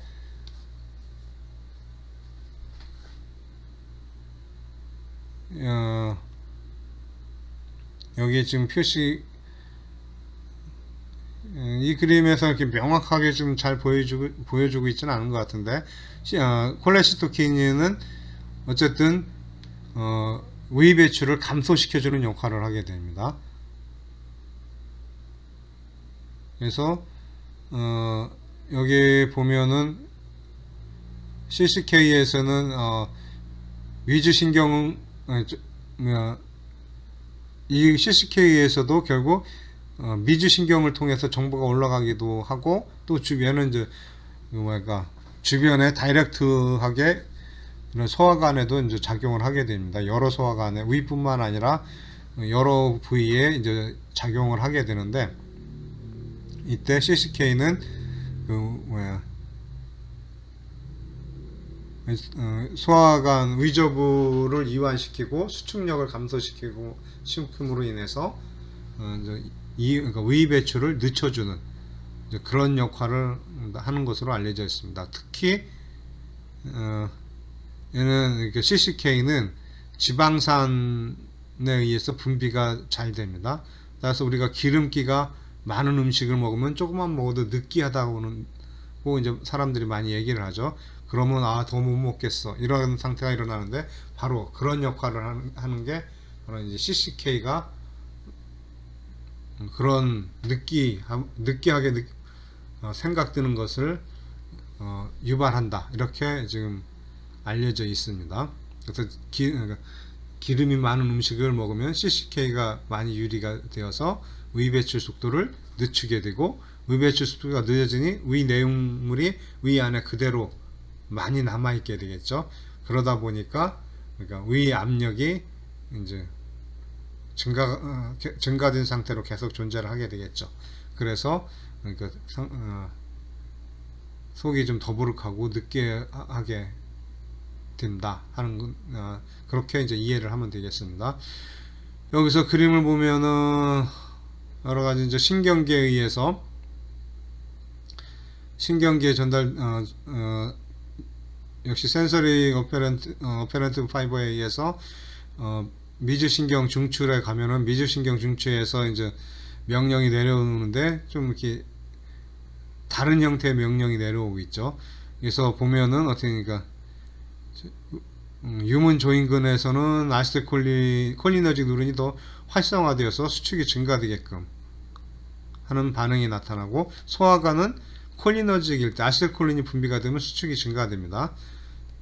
그리고 또 뭐랄까 또 위체부나 이런 유문 쪽에서는 오히려 아세틸콜린을 억제시켜서, 이 콜리너직 누린을 억제시켜서 아세틸콜린 분비를 감소시키게 됨으로 인해서 수축력이 더 감소되는 이런 상황을 유발하고, 그 다음에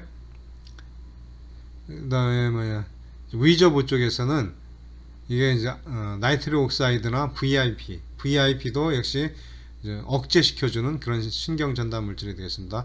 그래서 위저부 쪽에서는 억제시켜준다는 말은 이제 이완시켜준다는 얘기가 되겠습니다. 그래서 위저부가 더 많이 이완이 돼서 이제 음식물을 밑으로 가해주는 압력이 적어지니까 아무래도 십이장 쪽으로 넘어가게 하는 힘은 작아지고, 그리고 위 안에는 더 많은 양이 들어올 수 있게끔 그런 기능을 한다고 볼 수 있습니다. 다음은 이제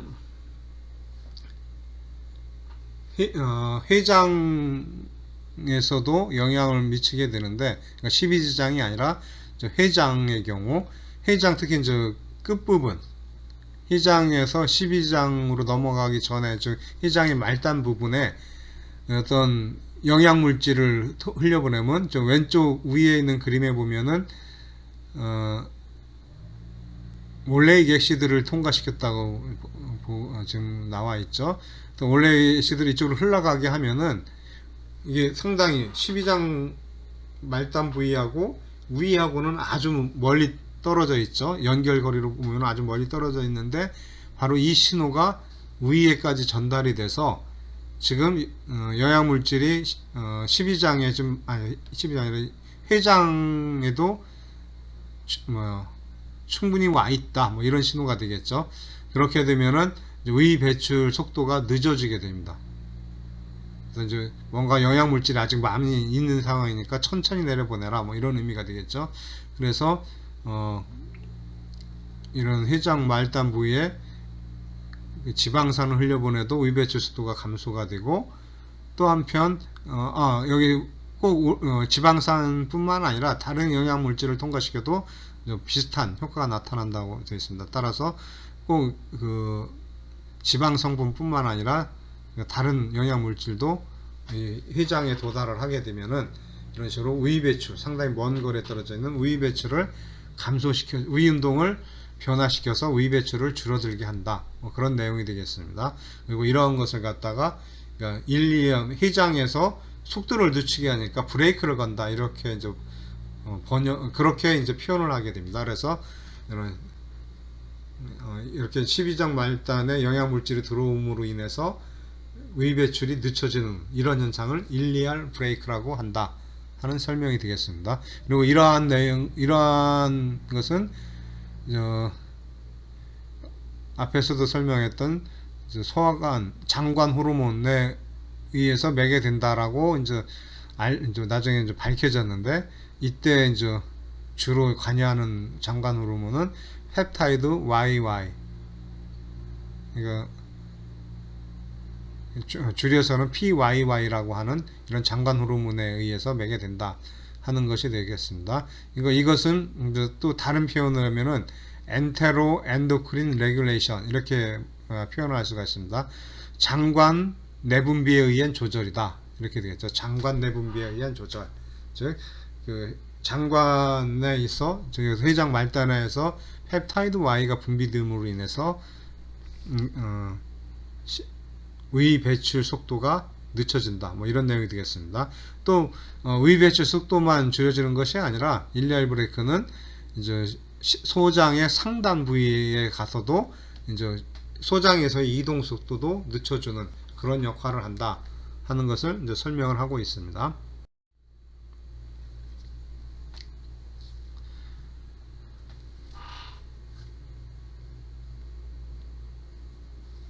그 다음에 이 슬라이드는 이제 앞에 설명했던 수축파가 이제 어떻게 만들어지느냐 뭐 이런 것을 보여주고 있는데, 일단 페이스메이커 레저는 위체부, 보통 형체적으로 할 때 이제 폰더스, 코퍼스, 안테리움 이렇게 세 개의 영역으로 구분하는데, 코퍼스는 바디라고도 보통 표현을 하기도 합니다.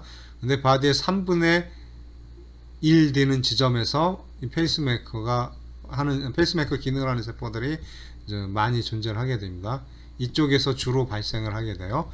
그럼 여기서 발생한 그런 활동 전압이 이제 아래로도 가고 옆으로도 이제 퍼지겠죠. 근데 옆으로 가는 속도가 훨씬 빠르다고 되어 있습니다. 그래서 옆으로 가는 속도는 약 23mm 초당, 그리고 그에 반해서 아래로 내려가는 속도는 한 절반 속도에 불과하죠. 그렇기 때문에 결과적으로 어떻게 됩니까? 이게 옆으로 가는 게 훨씬 빠르기 때문에 옆으로 하나의 고리 형태로 밑으로 내려오게 된다 하는 것이 되겠습니다. 그래서 고리 형태로 내려오게 되니까 하나의 수축 고리가 만들어진다는 겁니다. 앞에 수축파에 의해서 이제 수축이 일어나게, 소화관 벽이 안으로 이제 수축이 일어나게 되는데, 이때 그 하나의 고리처럼 원형 띠처럼 수축이 일어난다 하는 것을 이제 설명하고 있는 것이 되겠습니다. 이유는 옆으로 가는 속도가 훨씬 더 빠르기 때문이다 하는 것이 되겠고, 그 다음에 여러분 심장에서도 심장이 정상보다 빨리 뛰는가 늦게 뛰는가 하는 뭐 그런 것에 대해서 이제 공부를 했을 겁니다. 근데 위에서도 비슷한 내용이 있습니다. 그래서 보통은 분당 3번 정도 뛰는 것을, 이런 수축파가 3번 정도 발생하는 것을 이제 정상 리듬이라고 생각을 합니다. 그런데 이거보다 더 많이 발생하면은 타키가스트리아 라고 얘기하고, 그 다음에 이제 더 이제 늦게 발생을 하면 브라디가스트리아 라고 이름을 붙게 됩니다. 그러니까 명칭 붙이는 방법은 뭐 심장과 이제 동일하다고 볼 수 있죠.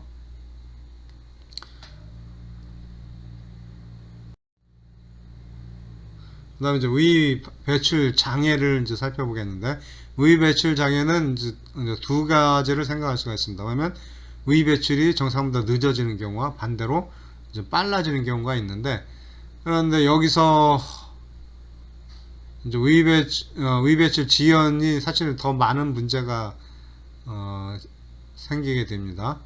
더 많은 빈도로 나타나게 되는데 이 중에서도 이제 특히 관심을 갖게 되는 부분이 당뇨병성 위마비증이 되겠습니다. 다이아베틱 가스트로파레시스, 파레시스가 이제 마비된다 이런 의미가 되기 때문에 말 그대로 이제 번역을 했죠. 다이아베틱 당뇨병성 위가 마비된다. 그래서 이렇게 표현을 하고 있는데 이 이야기는 결국 뭐냐면 위가 그러니까 이완이 이제 잘 안 되는 거가 되겠죠. 그래서 위 조인근 쪽에서 이쪽에서 이제 위가 기능이 제대로 이루어지지 않기 때문에 이런 위 배출이 늦어진다 이렇게 생각하면 되겠습니다. 그래서 이제 위마비증의 30%가 이제 당뇨에 의해서 이제 나타난다고 이제 생각이 되고 있습니다. 그리고 당뇨 환자에서 봤을 때는 당뇨 환자의 또 30%나 또는 절반 가까이 정도가 위 배출 지연 증상을 갖고 있다. 그러니까 대략 한 절반 정도가 당뇨 환자는 속이 상당히 안 좋다 하는, 소화가 잘 안 된다 하는 그런 느낌을 갖게 된다 하는 내용이 되겠습니다. 반대로 이제 빠른 위 배출 현상도 있는데 여기서는 그냥 그런 증상 그러니까 질환 증상도 있다 뭐 이런 정도로 생각하고 넘어가도록 하겠습니다. 다음은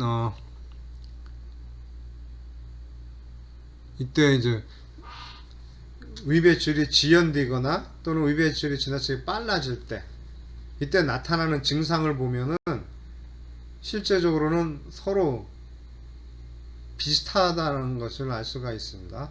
증상이 서로 오버랩이 되는 경우가 많습니다. 여기서는 조기 포만감,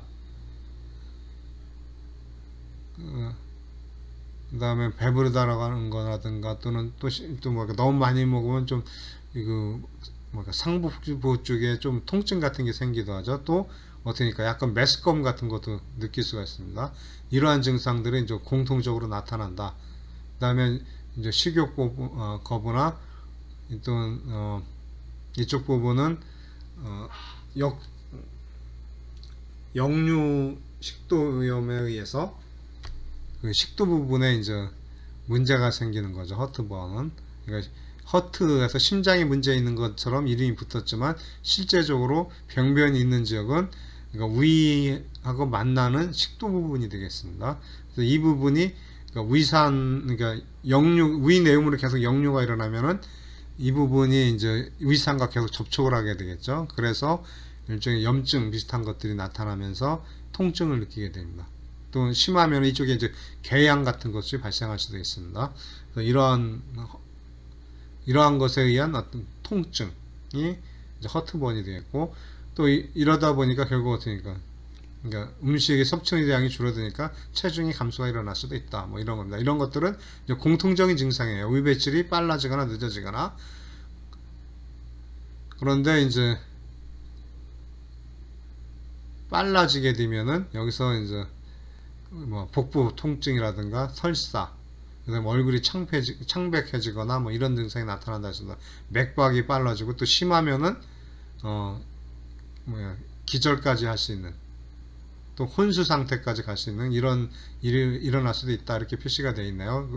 그 이유는 이제 혈액이 그러니까 소화관 쪽으로 너무 이제 많이 빨리 가니까 음식물이 위에서 소장 쪽으로 빨리 넘어가게 되면 그만큼 혈액도 소화관으로 더 많이 공급이 돼야 되겠죠. 그러니까 다른 부위에 혈액 공급량이 감소가 되면서 이제 창백해지는 이런 현상이 되게 나타나기도 하고 오히려 또 그러니까 맥박수도 빨라지게 되겠죠. 이제 혈액이 많이 공급이 되니까.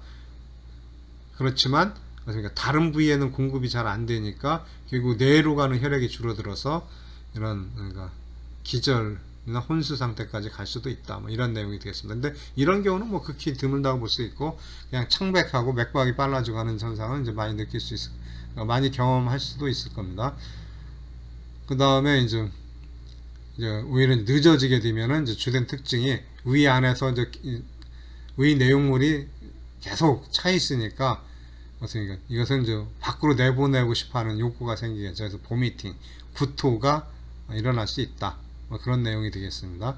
그리고 그 다음에 이제 가스레 엠팅에 영향을 주는 그런 요인들을 보면은 이제 의 배출을 느리게 해주는 약물과 이제 빠르게 해주는 약물 이렇게 이제 나눠서 설명을 하고 있습니다. 그래서 느리게 해주는 약물은 오피에이트라는 것은 아편이 되겠습니다. 흔히 말하는 아편 계통의 아날게직스는 진통제가 되겠어요.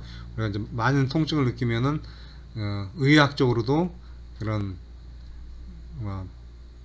진통제를 투여하겠죠. 이제 특히 이제 아편류에 의한 아편 계통의 진통제는 딜레이를 시켜준다. 이런 얘기 됐습니다. 그리고 일반적으로 이제 콜리너직은 운동성을 증가시키기 때문에 의 배출을 이제 대체적으로 증가시켜 주는데 안티콜리너직이니까 소화관에 이거 아세틸콜린의 이니비터를 이제 투여를 하게 되면은 이제 의 배출이 억제가 된다. 그러니까 의의 의 수축력이 감소가 됨으로 인해서 이제 억제가 그러니까 느려진다. 뭐 이런 내용이 되겠습니다. 그다음에 칼슘 채널 블로커. 칼슘 채널 블로커도 기본적으로 그러니까 근육이 수축을 하기 위해서는 칼슘 이온이 증가가 돼야 된다. 세포 안에. 근데 이제 소화관은 평활근인데 평활근은 대체적으로 세포 밖에서 안으로 들어가는 그런 칼슘에 의존하게 됩니다. 칼슘 인플럭스에 의존하게 되는데, 그러니까 주로 그렇다는 얘기입니다. 근데 이제 이런 칼슘 채널 블로커를 쓰면 칼슘이 세포 안으로 못 들어가게 되니까 역시 수축력이 감소되면서 의 배출은 지연시키는 그런 역할을 하게 됩니다. 그 다음에 베타 아드레너직 아고니스트. 특히 이제 아드레너직은 이제 콜리너직과 반대로 작용하는데 소화관에서는 특히 베타 아드레너직이 이제 그런 역할을 하게 됩니다. 그래서 베타 아드레너직의 기능을 하는 약물 아고니스트는 소화관을 억제시켜준다. 이렇게 생각을 하면 되겠습니다. 그리고 이제 그 밑에 나오는 건 이제 알코올이 되겠죠. 알코올도 이제 소화관 운동을 억제시켜준다. 뭐 이렇게 알려져 있습니다.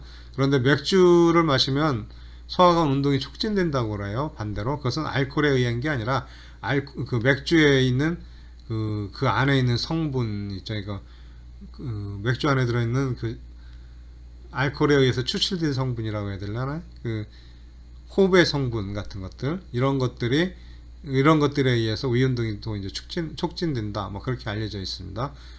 그리고 이제 PPI라는 거 되어 있는데 이것은 프로톤 펌프 이니비터라고 해가지고 우리가 그 위산 과다 분비 환자들한테는 위산 분비를 억제해주는 약물을 먹게 되는 처방을 받게 되겠죠. 근데 그러한 약물은 의 배출을 갖다가 억제시켜주는 역할을 한다. 이렇게 이제 알려져 있습니다. 그 다음에 이제 반대로 의 배출을 증가시켜주는 약물. 여기 보면 프로카이네틱스라는 게 있죠. 이건 소화관 운동 촉진제라고 번역을 합니다. 이 말 자체가 소화관 운동을 촉진시켜준다는 그런 뜻이 되어 있습니다. 여기서 시사프라이드는 지금은 그러니까 판매가 안 되는 금지되어 있는 약물이 되겠습니다. 이것은 세로토닌의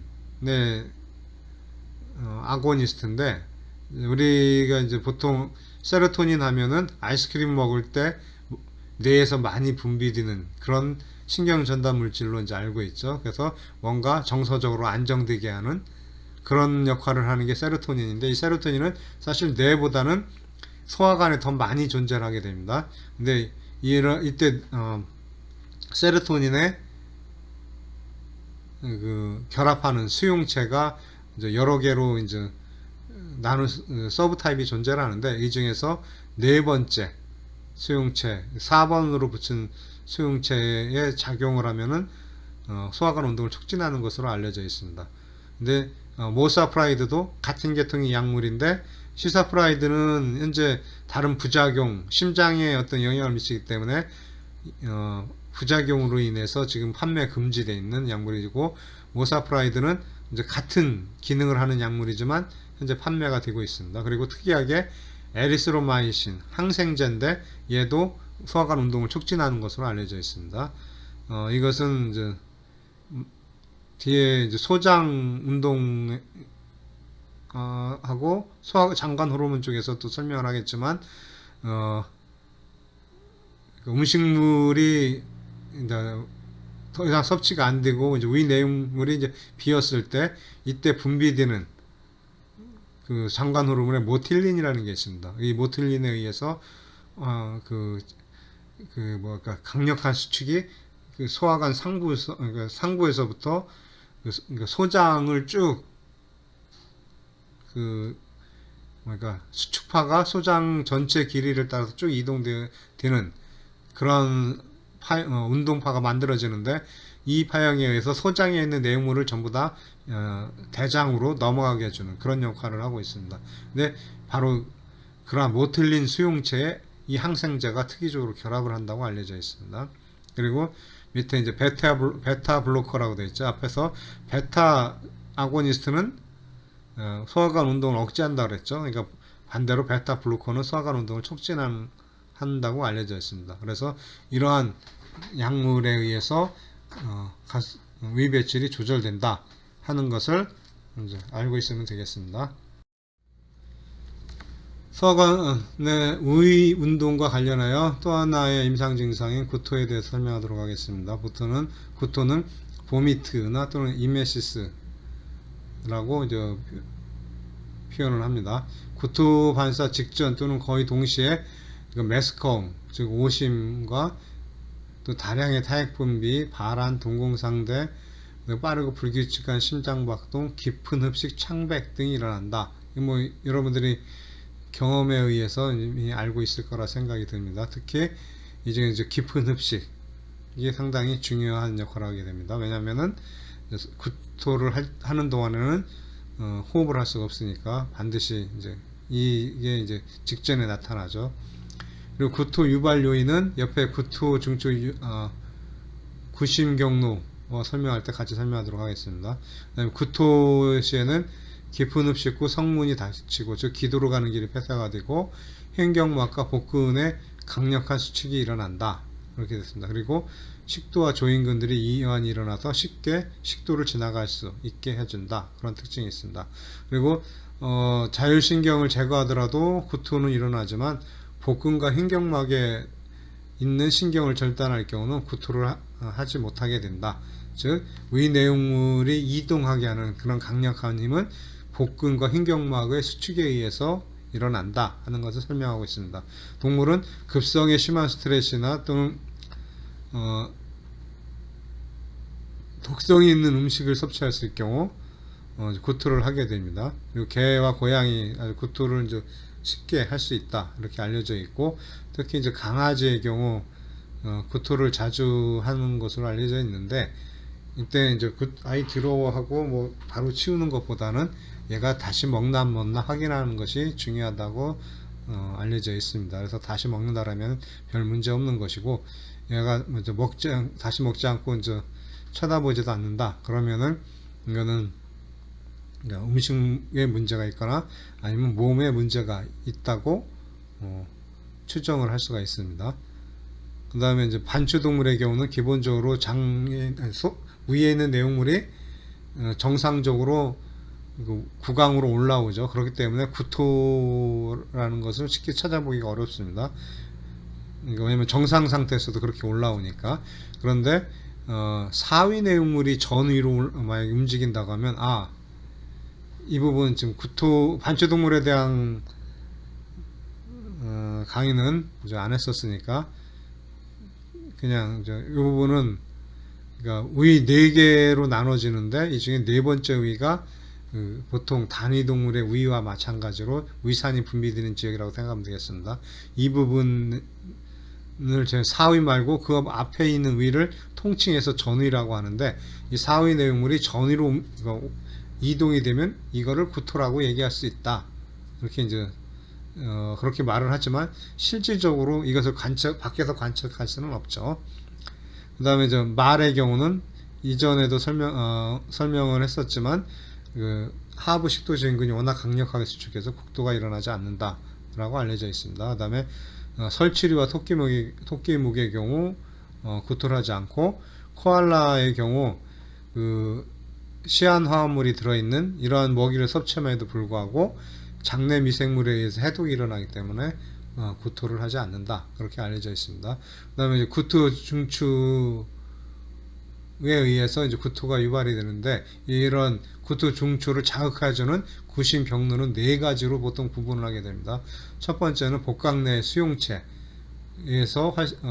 뭔가 문제를 감지해서 이것이 미주신경이나 교감신경을 통해서 이제 구토 중추에 전달이 되는 거죠. 이제 구토 유발 요인 왼쪽에 보면 이제 신우, 자궁, 방광의 상천 확장, 그다음 방사선, 그러니까 방사선에 노출되었을 때 이런 것들은 전부 다 이러한 그 복강내 수용체에 의한 구심 경로를 통한다고 볼 수가 있습니다. 그리고 인두의 기계적 자극, 우리가 이제 인위적으로 구토를 하려고 할 때 보통 많이 쓰는 방법이죠. 이런 경우도 역시 신경을 통해서 전달이 되는 바로 이제 이런 경로라고 생각할 수 있을 것입니다. 그 다음에 이제 두 번째 경로는 제4내실 저부에 있는 케모센시티브 트리거 존, 이렇게 쓴다. 어떤 화학물질이 있을 때 이것에 의해서 구토가 일어난다, 격발된다, 이런 뜻이죠. 트리거라는 것은 방아쇠를 당기는 이런 의미가 되니까 어떤 화학물질을 감지하면 여기서 이제 구토를 하라고 하는 시그널이 이제 구토 중추에 이제 도달하게 된다, 이런 의미가 되겠습니다. 그러면 왜 이 부위에서 화학물질을 감지할 수 있느냐? 이것은 이 제4내실 아래쪽에 그 블러드 브레인 베리어가 좀 엉성하게 되어 있습니다. 그래서 혈관을 벗어나는 그러한 성분들이 존재를 하게 되겠죠. 그래서 그런 성분들에 만약에 몸에 안 좋은 화학물질이 있다라면 바로 그 부위, 그 사내실에서 블러드 브레인 베리어가 엉성한 바로 그 근처에 여러 가지 센서들이 존재를 하게 됩니다. 그래서 그 센서들에 이런 화학물질이 있다라는 것을 알게 되면은 바로 이제 구토를 하라고 이제 신호가 가게 되는 거죠. 혈액 속에 이런 화학물질이 들어왔다는 얘기는 결국 뭐가 되겠어요? 몸 안에, 그러니까 소화관 안에 이런 물질이 들어왔으니까 소화관을 통해서 혈액으로 흡수가 됐다라는 의미가 되겠죠. 따라서 더 이상 흡수가 되지 않게끔 소화관에 있는 내용물들을 전부 다 밖으로 내보내라 하는 그런 방어 기전이 되겠습니다. 그 다음에 나오는 게 그 다음에 나오는 게 이제 중추신경계의 고위 중추. 그래서 이제 대뇌 피질인 쪽에서 이제 신호가 내려온다는 거죠. 뒤에서 설명하겠지만 예기성 구토 같은 것이 이제 여기에 해당한다고 볼 수 있습니다. 그리고 이제 전정기관의 이상, 그러니까 우리가 참멀미, 배멀미 하는 것은 몸이 많이 흔들릴 때, 이러면은 이제 전정기관이 많이 흔들리게 되니까 여기에 이 신호가 결국 구토를 유발하는 신호와 연결이 돼 있다 하는 것이 되겠습니다.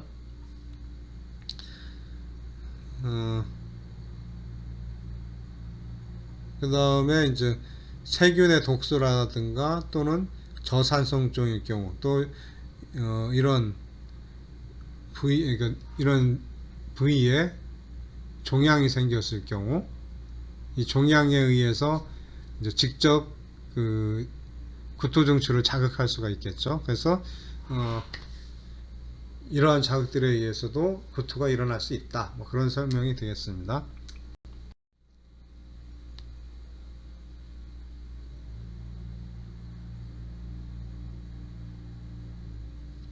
다음은 이제 구토를 심하게 했을 때 어떤 결과가 나타나느냐 하는 것을 설명하고 있는데, 먼저 이제 크게 뭐 대사에 문제가 생길 수 있고, 또 신체적 이상, 또 심리적 이상, 이렇게 이제 구분을 해놨습니다. 이 중에서 이제 대사 이상을 이제 제일 먼저 생각을 할 수가 있을 텐데, 이 경우 이제 구토를 하면 내용 음식물만 이제 나가는 게 아니죠. 그게 이제 위액이 같이 나가게 되니까 위액 속에 들어있는 위산을 잃어버리게 됩니다. 따라서 우리 몸은 이제 산을 잃어버리니까 상대적으로 알칼리증이 나타나겠죠. 그리고 이런 의의에게는 이제 다른 이온들도 존재하게 됩니다. 그래서 구토에 의한 손실, 그 다음에 구토에 의한 여러 이온, 소디움이나 포타슘의 손실이 일어날 수가 있습니다. 이러한 손실에 의한 여러 가지 대사 기전은 지금의 설명하기는 좀 어렵고, 여러분이 그 2학기에 체액이나 신장 파트를 공부한 다음에 이 파트를 다시 이제 보게 되면은 이 과정을 이제 이해할 수 있을 것이라 생각됩니다. 이제 지금 수준에서는 설명하기가 어려워요. 다만 이제 위산 손실과 여러 이온 손실들에 의해서 알카르증이 일어날 수 있다. 요거까지는 이해를 하기 바랍니다. 그리고 이제 신체적 이상으로는 근육이 계속 수축을 하게 되니까 피로 현상이 나타나고 근육 긴장이 나타나고, 또 위산이 이동이 되니까 식도 손상과 치아 침식이 일어날 수 있죠. 그리고 이것이 이제 기관지로 잘못 들어가게 되면은 이것을 흡인이라고 하는데, 우리말로는 어쨌든 살에 들린다 하는 것을 할 때 이제 그러니까 아주 그 기침이 굉장히 잦은 기침이 나타나게 되죠. 이러한 현상을 이제 흡인이라고 얘기하게 됩니다. 그 다음에 이제 근육층에 있는 어떤 모세혈관이 파열이 됐을 때, 이때 이제 혈액이 노출돼서 나타나는 현상이 이제 자반이죠. 혈관 밑, 그 피부 밑에 뭔가 좀 보라색의 어떤 색을 띈다, 이런 의미가 되겠습니다. 그 다음에 심리적 이상도 나타나게 되는데, 이것은 이제 구토를 하는 게 너무 힘들다 보니까 더 이상 먹지 않을래 하는, 그러니까 구토가 너무 힘들어, 먹으면 구토를 하게 되니까 나는 먹지 않을래 하는 식사 거부가 나타날 수도 있고, 또 이제 구토를 먹으면 구토를 이렇게 하게 되니까 이제는 먹기만 하면 당연히 구토가 나올 거라고 이제 생각을 하는 겁니다. 그 생각에 의해서 이제 구토가 일어나는 거죠. 그것을 갖다가 예기성 구토라고 합니다.